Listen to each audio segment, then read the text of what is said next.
Everyone, today I have some fascinating whistleblower information about how they continue to fake the globe. In particular, this information will describe how flight plans are systematically altered from flat maps to appear as though the flight plans were developed for a globe. The emails I'm going to share were provided anonymously by an individual who goes by the name Stephen. I cannot personally verify the information provided by Stephen, as he was anonymous to me as well, but I believe this information is vital for truth, and that's why I'm sharing it. I certainly respect his anonymity, as the information here is certainly a shocking revelation for most. For flat earthers like me, it's just further confirmation of how they fake the globe everywhere. They wouldn't have to lie if the globe were real, but as I have proven here repeatedly, they lie, and they lie often, as shown here in this PBS deception. I am just going to read Stephen's emails, but I will be upfront and let you know that I have rearranged some of the paragraphs and sentences so that it makes more sense, as it was a series of emails, and I also redacted some information regarding an ill-mannered globe troll who may or may not work for the Australian Security Intelligence Organization. Again, if you are a globe skeptic and have inside information regarding our flat earth, please email me at tabooconspiracy@gmail.com.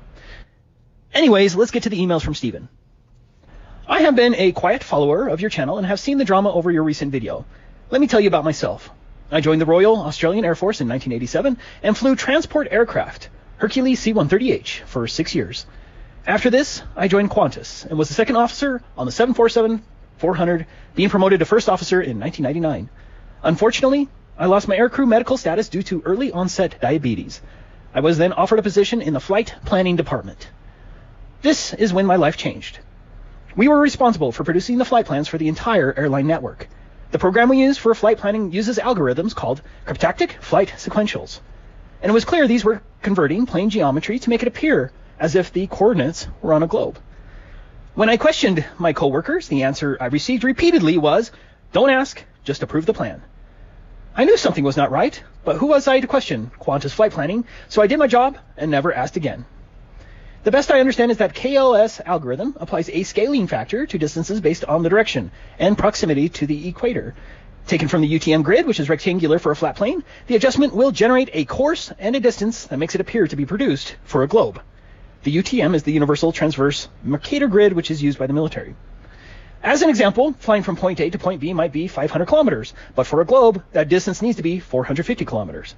If going east or west, the distance is computed and adjusted based on the latitude. When flying north or south, the distances don't require this adjustment. And any direction in between needs a factored scaling. This produces a flight plan that would convince anyone it was based on a globe. Pilots never verify it. They just accept the numbers, and the autopilot flies accordingly. I was guilty of that too. I never questioned my flight plans, as I figured the computer knows what it is doing. When I was on the 130, we had a full-time navigator who did all the work. We just entered the course corrections he provided. The 130 is the Hercules C-130, a military transport aircraft. This is what I flew with the 36th Squadron. I was captain for 4 years and held flight lieutenant rank on discharge. I held an airline transport pilot license when working with Qantas. I did no other commercial flying except for Qantas. I joined Qantas at the end of 1994 and 5 years later attained first officer rank.